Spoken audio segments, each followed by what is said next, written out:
Apa nama berita ini? 3 rumah ludes terbakar di Kecamatan Muara Limun, Sorolangun. Sejumlah rumah dilanda kebakaran di Kecamatan Limun, Kabupaten Sorolangun. Diketahui dalam rumah tersebut ada 30 karung padi yang ikut terbakar. Kebakaran diduga akibat arus pendek listrik. Waduh, ganti-ganti. Apa ganti-ganti ya? Memang kita nih, pokoknya yang namanya musibah itu kita tidak mengenal tempat, mengenal waktunya ganti-ganti. Yang saya katakan tadi ganti-ganti tidak. Ini rumah kebakar. Ada pula 3 karung, 30 karung. Dari rekaman video amatir terlihat 3 unit rumah semi permanen di kawasan Dusun Muara Limun, Kecamatan Limun, Kabupaten Sorolangun, ludes dilahap si jago merah. Pada Senin 10 Juni 2024, sekitar pukul 9 pagi. Akibat kebakaran tersebut, 3 rumah warga ludes terbakar beserta 30 karung padi yang berada di dalam rumah tersebut. Pihak Damkar, Polsek Limun dan masyarakat berjibaku bahu-membahu berupaya memadamkan api. Karena 3 rumah tersebut terbuat dari material papan dan kayu, sehingga api cepat menyebar dan terus membesar sehingga sulit untuk dipadamkan. Danton Damkar Serda Aan Satria menjelaskan, pada kebakaran ini pihaknya sempat menurunkan 3 unit armada pemadam kebakaran. Namun demikian, untuk pemilik rumah pada saat kebakaran sedang tidak berada di tempat, sehingga api sedikit terlambat untuk dipadamkan. Kami mendapat laporan pada 09:17 bahwa api sudah sangat membesar. Kita menurunkan 3 unit armada pemadam kebakaran, terdiri dari 1 unit dari Muara Limun, 2 unit dari Markas Sorolangun. Api berasal dari rumah Pak Anwar, kemudian merambat ke rumah Pak Ruk, kemudian menjilat rumah Fatmawati. Kami pihak pemadam kebakaran sesuai dengan moto kami, pantang pulang sebelum padam, dari jam 9:17 sampai 10:40 bahwa kami benar-benar api sudah dalam keadaan mati. Untuk kerugian material, 2 unit rumah habis terbakar dan 1 unit rumah dijilat cuma sebatas dinding. Untuk kerugian jiwa untuk sementara tidak ada. Beruntung dalam insiden ini tidak memakan korban jiwa, hanya saja mengalami kerugian material yang diperkirakan hingga ratusan juta rupiah. Bagas Setiawan, JEK TV melaporkan. Nah, ganti-ganti itu dia berita ganti-ganti. Nah, ganti-ganti kita tetap harus mengecek apapun kondisinya ganti-gantinya. Apalagi di rumah nih. Misalnya kita mau pergi keluar, nah kita cek dulu ganti-ganti. Gas matikan. Kalau ada listrik yang masih hidup, matikan ganti-ganti. Ya, hemat listrik juga ganti-ganti yo. Agak kita kembali ke zaman batu kayak kemarin, yang 2 hari mati lampu. Kalau di Jambi sehari lah. Kalau di Lampung dengan di Lubuk Linggau nggak salah ya. Nah, Palembang juga itu 2 hari kita ganti. Nah, ganti yo. Pokoknya kita memang harus hemat-hemat lah. Oke, ganti-ganti tentang listrik nih yo. Hemat-hemat listrik. Apapun itu hemat-hemat lah. Air juga hemat-hemat ganti-ganti. Nah, untuk para korban nih yang tadi terjadi kebakaran, saya mengucapkan dia turut prihatin lah terhadap peristiwa yang terjadi ya. Oke, kita lanjut yang ketiga. Beritanya tentang apa nih? Jembatan Harmoko rusak, akan segera diperbaiki melalui APBD tahun 2024 Bram Hitam. Paksa jembatan Harmoko di wilayah Kecamatan Bram Hitam kembali dikeluhkan warga sekitar maupun pengguna jalan karena kondisinya yang kian memprihatinkan. Camat Bram Hitam Rendriawan menyebut tahun ini akan segera diperbaiki melalui APBD. Alhamdulillah. Jadi untuk ganti yang di sana mungkin ini berita yang sangat bagus lah. Ganti-ganti untuk di Kecamatan Bram Hitam ya. Iya, Kecamatan Bram Hitam. Nah, jadi ini kabar gembira nih. Jembatan yang rusak akan diperbaiki. Oke, kita nengok langsung ganti beritanya. Iko dia berita Beginilah suasana jembatan Harmoko yang kembali dikeluhkan masyarakat sekitar maupun pengguna jalan. terlihat jembatan Harmoko mulai rusak dengan kondisi plat lantai jembatan terlihat berlubang bahkan berkarat. Kondisi ini juga dikhawatirkan dapat mengancam keselamatan warga, terutama bagi pengguna roda 2 ketika melintasi jembatan tersebut.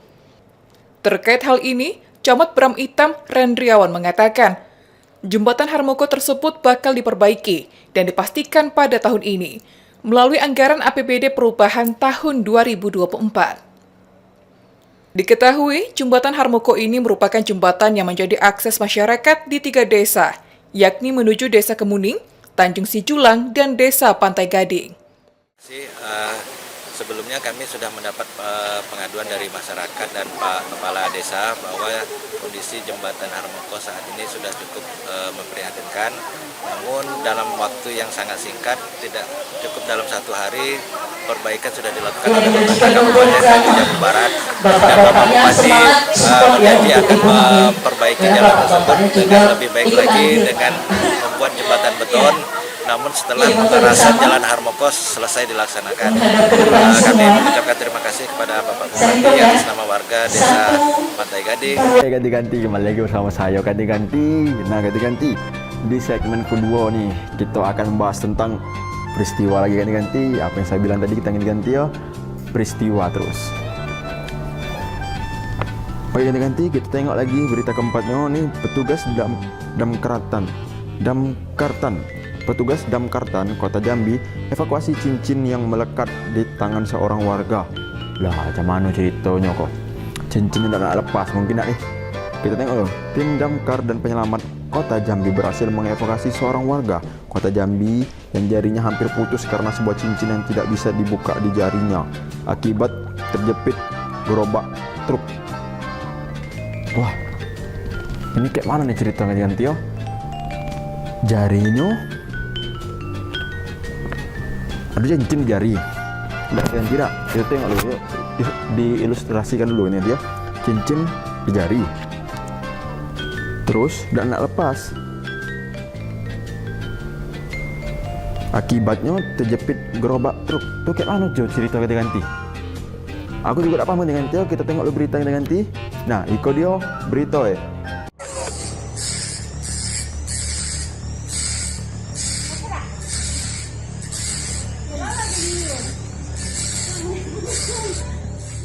Beginilah aksi personel Dinas Damkartan Kota Jambi saat mengevakuasi cincin yang mengakibatkan jari seorang warga Jambi yang nyaris putus pada Selasa 4 Juni 2024. Dikatakan oleh Mustari Afandi, Kadis Damkartan Kota Jambi, pihaknya mendapat panggilan telepon dari Rumah Sakit Pratanata TNI atau DKT, bahwasannya ada seorang pasien yang mengalami keluhan cincin yang tidak bisa dilepaskan dan nyaris membuat tangan pasien tersebut putus.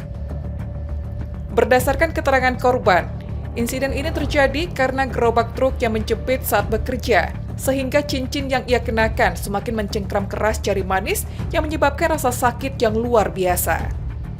Mendengar panggilan dari rumah sakit yang menangani pasien tersebut, lanjut Mustari, pihaknya dari Damkartan Kota langsung menindaklanjuti dan mengirimkan tim evakuasi khusus. Dalam waktu sekitar 1 jam 45 menit, timnya akhirnya berhasil melepaskan cincin tersebut dalam bentuk upaya membius, memberikan alkohol, lalu memotong cincin berbahan besi tersebut dengan alat khusus. Laporan dari Rumah Sakit Pratanata TNI, bahwasanya ada salah satu pasien yang jari manisnya nyaris putus dan membutuhkan evakuasi dari tim rescue pemadam kebakaran, dan kita melakukan evakuasi pemotongan cincin kurang lebih 1 jam 45 menit. Alhamdulillah berhasil memotong dari 1-2 sisi, dan apabila ini tidak dilakukan pemotongan maka akan menyentuh tulang di bagian jari manis tersebut. Ini akibat terkena di bak dari gerobak truk yang bersangkutan. Alhamdulillah ini dapat dievakuasi dan korban dilakukan pengobatan secara medis di rumah sakit tersebut. Selain itu ini terjepit bak mobil truk, ini cincin ini kekecilan atau gimana Pak?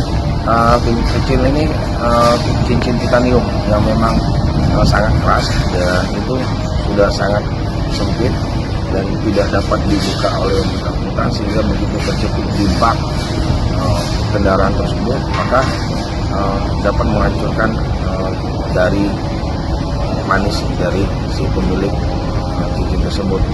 Karena kita harus memotong dari kedua sisi sehingga cincin tersebut dapat dilakukan evakuasi dengan menggunakan gerita dan suntik bius maupun disiram dengan alkohol. Halim Adrian, Cek TV melaporkan. Ganti-ganti itu dia, ganti-ganti berita, ganti-ganti. Nah, ganti-ganti ini untuk korbannya, alhamdulillah lah bisa dilepas oleh pihak damkar nih. Kita beli A+ dulu untuk pihak damkar nih. Nah, ganti-ganti ya. Apa ganti-ganti ya? Ini memang mungkin tadi kan kecelakaan, tadi kan tahu apa kan tidak, kita tak tahu juga kan cincinnya. Yang penting alhamdulillah bisa lepas dari jarinya. Oke, nanti kita lanjut ke peristiwa berikutnya. Ganti ada peristiwa kelima ini ganti. Lagi-lagi kapal tongkang bermuatan batu bara menabrak keramba ikan di Muaro Jambi. Oh, ini ada nih berita ganti. Pernah awak nengok nih ganti. Kapal tongkang yang bermuatan batu bara kembali menabrak keramba ikan milik warga di Desa Pematang Jering. Atas peristiwa tersebut, korban mengalami kerugian mencapai 100 juta rupiah lebih. Wah, ini nengok kerugiannya ini memang kalau bagi saya ganti di rumah yo, ini banyaknya lagi ganti 100 juta lebih. Bisa kita dapat kayaknya mobil lah, mobil second mungkin bisa dapat. Kalau mobil baru di atas itu 100 jutaan ya ini nanti.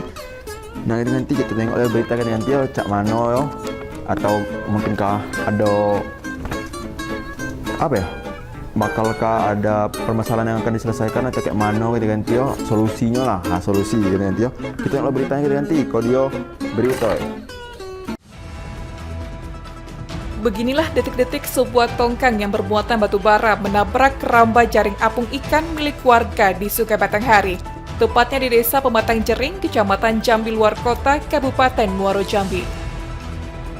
Awalnya, takbut lancar menarik tongkang batu bara yang melintasi Sungai Batanghari. Namun saat melintasi deretan keramba ikan milik warga, tongkang tersebut justru menyenggol hingga membuat 6 keramba ikan warga hancur.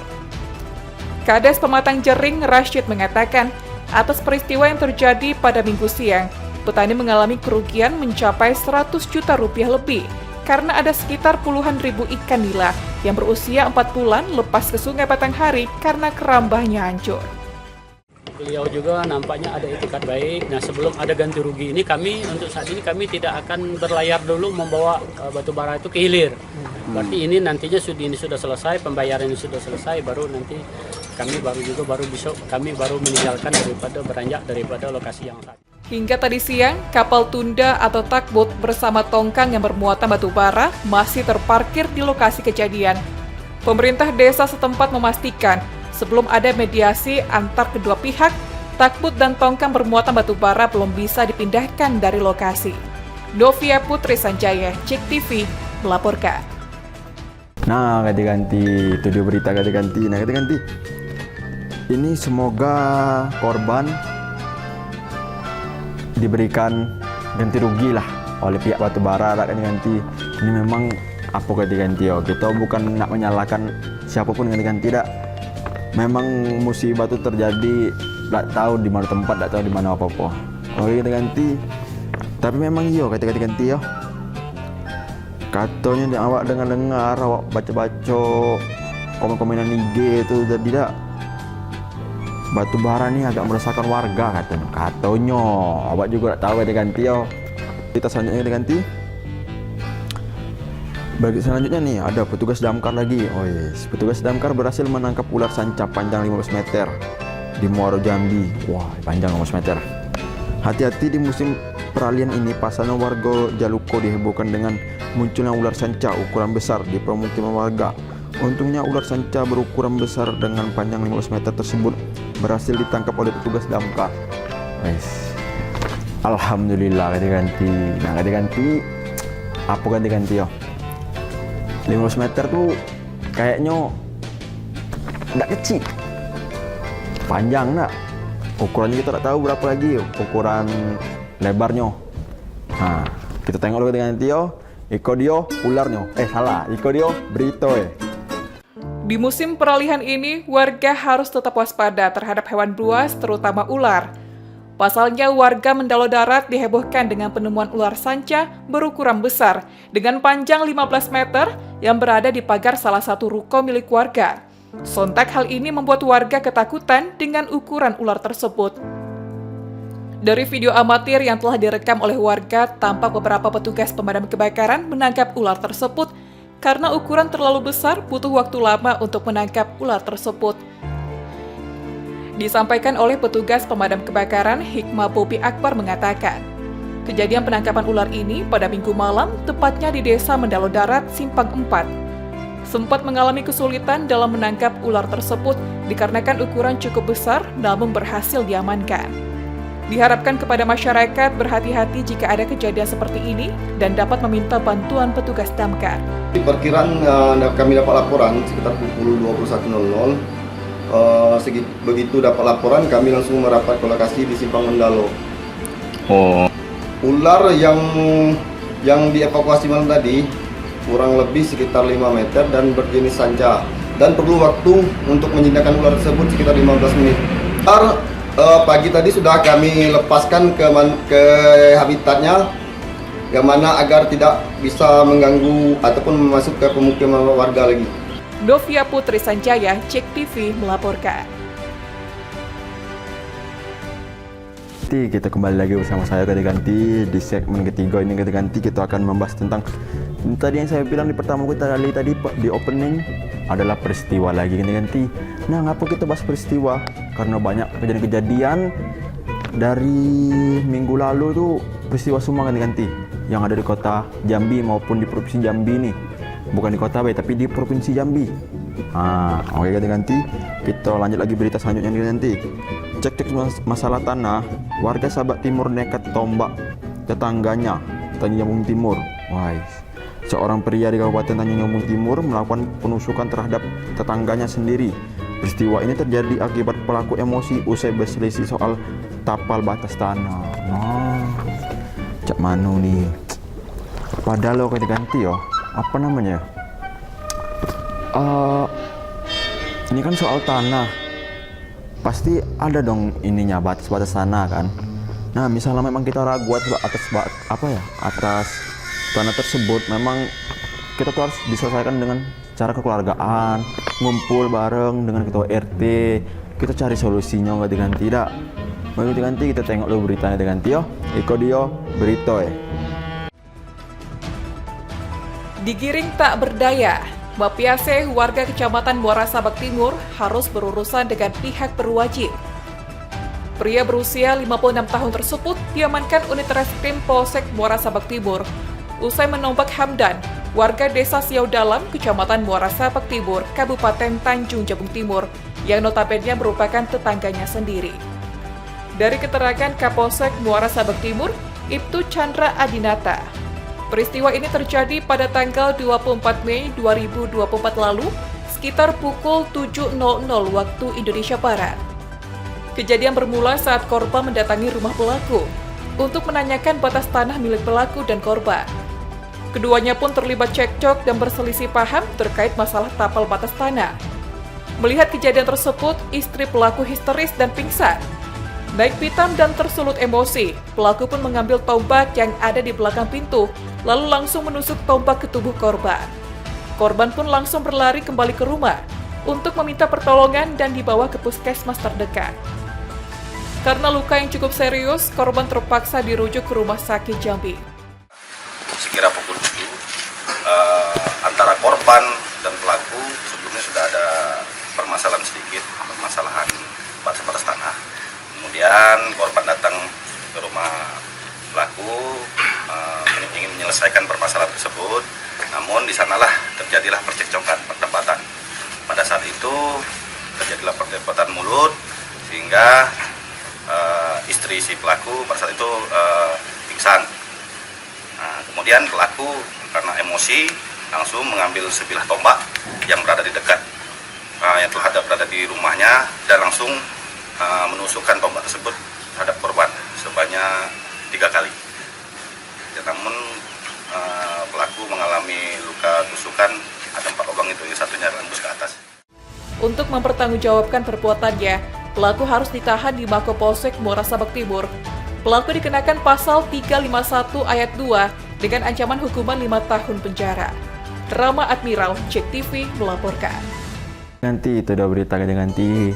Tadi yang saya bilang tadi ganti solusinya itu kita ngumpul bareng, ngopi-ngopi dulu, udah ganti. Jangan kita langsung main hakim sendiri, jangan tersulut emosi dulu. Ganti kan kita bisa nengok di pemerintahan tuh ada namanya tuh apa namanya tuh yang untuk tanah-tanah tuh.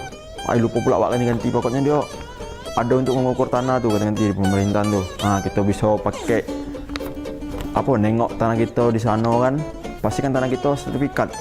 Nah, ini kalau dapat sertifikat ini curiga juga nih tanah nih. Oke, ganti kita lanjut ke ganti ya. Tertib pajak kendaraan, puluhan kendaraan terjaring razia lantas dan Samsat Batanghari. Satuan Polisi Lalu Lintas dan Samsat Batanghari menggelar razia di Desa Tenam, Kecamatan Muara Bulian, Jalan Lintas Nasional Bulian, Muara Tembesi. Puluhan kendaraan terjaring razia dan langsung diarahkan pembayaran pajak. Nah, cak mano nih? Cak mano nih? Nanti banyak pula puluhan. Kemarin gak salah itu pas kapan ya? Sebelum Lebaran kayaknya ya, Lebaran. Bukan Idul Adha nih kemarin kan tidak pas puasa, salah saya bacanya tuh ada pemutihan. Nah itu pasti berarti nengok berita saya tuh. Padahal kita kalau pemutihan bayar pajaknya kan dapat diskon, namanya potongan harga. Nah ini memang harus nengok berita saya nih. Nanti di rumah dah kita nengok berita-berita terupdate di Provinsi Jambi nih, dengan tidak apa-apa baik. Nah ini kan dapat tadi kan. Itu tadi apa sih namanya, pemutihan bisa kita memutihkan pajak. Nah laju nih lah terjaring razia, bayar pajak mahal pula motornya. Lah berapa tahun lah tuh? Nanti kita tengok berita dengan tidak dia berita Jajaran Satuan Lalu Lintas dan Samsat Batanghari melakukan razia pajak kendaraan bermotor di sepanjang jalan lintas Muara Bulian, Desa Tenam, Selasa pagi. Sedikitnya terdapat 26 kendaraan terjaring dalam kiat tersebut. Guna menegakkan aturan berlalu lintas di wilayah hukum Polres Batanghari, jajaran Satlantas Polres Batanghari dan Samsat Batanghari melakukan giat razia terhadap semua jenis kendaraan, mulai dari roda 2, 4, dan 6. Pelaksanaan razia itu pun dilakukan di sepanjang ruas jalan lintas Sumatera Muara Bulian. Kepala Unit Rejiden Satlantas Polres Batanghari, Ibda Erwin Andika J. Simatupang mengatakan, sedikitnya terdapat 26 kendaraan terjaring dalam razia kali ini, dengan mayoritas pelanggaran masa berlaku pajak kendaraan telah berakhir. Sebagai tindakan tegas, pengendara diminta untuk langsung melakukan proses pembayaran pajak kendaraan di tempat atau di kendaraan operasional Samsat keliling, serta membuat surat pernyataan untuk segera melunasi biaya administrasi di kantor Samsat terdekat. Hari ini sebenarnya dari 2 hari yang lalu kami mendampingi dari pihak UPTD Samsat Batanghari melakukan pendataan terhadap pajak kendaraan yang mati pajak. Untuk hari ini kami melaksanakan giat di Desa Tenam, ada 26 kendaraan yang terdata mati pajak, dan dari 26 sendiri 25 itu membuat surat pernyataan akan membayar dan 1 melakukan pembayaran di Samsat keliling. Untuk dengan sampai saat ini kami belum menemukan kendaraan yang tanpa surat, namun dari 26 tadi pajaknya dalam keadaan mati. Untuk razia sendiri untuk bulan ini kami sudah hari ini terakhir, namun bulan depan akan dilakukan kegiatan rutin setiap bulannya 3 hari. Sementara itu, kedepannya upaya razia akan terus dilakukan untuk memberikan kesadaran kepada masyarakat, khususnya pengendara, untuk tertib berlalu lintas dengan taat membayar pajak kendaraan. Selamat Riyadi, JEK TV melaporkan.